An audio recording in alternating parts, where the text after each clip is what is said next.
Jill. Putin of Russia is on the march, invading Ukraine and sowing chaos throughout Europe and beyond.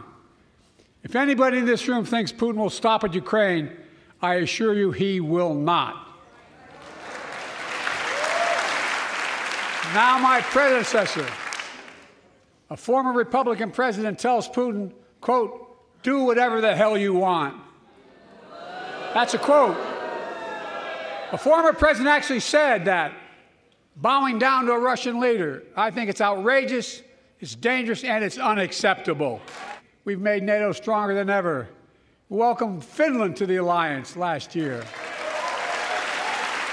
And just this morning, Sweden officially joined, and their minister is here tonight. We're going to stand up. Welcome. History is watching, just like history watched 3 years ago on January 6th, when insurrectionists stormed this very Capitol and placed a dagger to the throat of American democracy. Many of you were here on that darkest of days.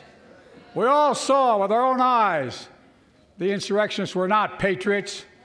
They'd come to stop the peaceful transfer of power, to overturn the will of the people. January 6th lies about the 2020 election and the plots to steal the election posed a gravest threat to U.S. democracy since the Civil War. But they failed. The threat to democracy must be defended. My predecessor and some of you here seek to bury the truth about January 6th. I will not do that. This is the moment to speak the truth and to bury the lies. Here's the simple truth. You can't love your country only when you win. Those bragging about overturning Roe v. Wade have no clue about the power of women. But they found out when reproductive freedom was on the ballot. We won in 2022 and 2020, and we'll win again in 2024. In November, my team began serious negotiation with a bipartisan group of senators. The result was a bipartisan bill with the toughest set of border security reforms we've ever seen. Oh, you don't think so? Oh, you don't like that bill, huh? That conservatives got together and said it was a good bill? I'll be darned. That's amazing. That bipartisan bill would hire 1,500 more security agents and officers, 100 more immigration judges to help tackle the backload of 2 million cases, 4,300 more asylum officers, and new policies so they can resolve cases in 6 months instead of 6 years now. The United States has been leading international efforts to get more humanitarian assistance to Gaza. Tonight, I'm directing the U.S. military to lead an emergency mission to establish a temporary pier in the Mediterranean on the coast of Gaza that can receive large shipments carrying food, water, medicine, and temporary shelters. No U.S. boots will be on the ground.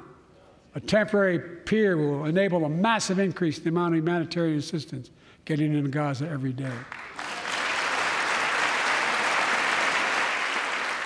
Israel must allow more aid into Gaza to ensure humanitarian workers aren't caught in the crossfire.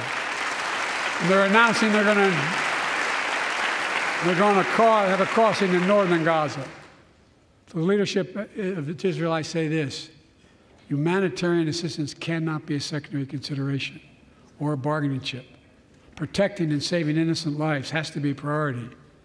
As we look to the future, the only real solution to the situation is a two-state solution over time.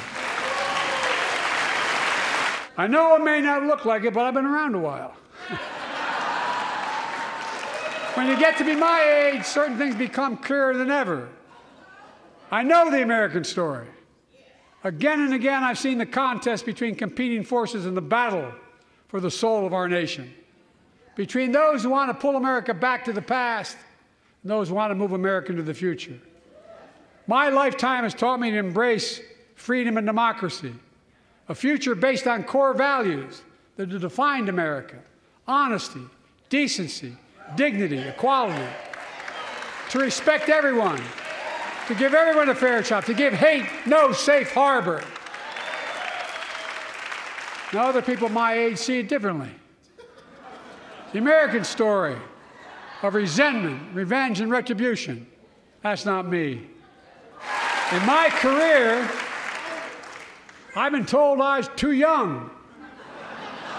By the way, they didn't let me on the Senate elevators for votes sometimes. Not a joke. And I've been told I'm too old. Whether young or old, I've always known what endures. I've known our North Star. The very idea of America is that we're all created equal and deserves to be treated equally throughout our lives. We've never fully lived up to that idea, but we've never walked away from it either.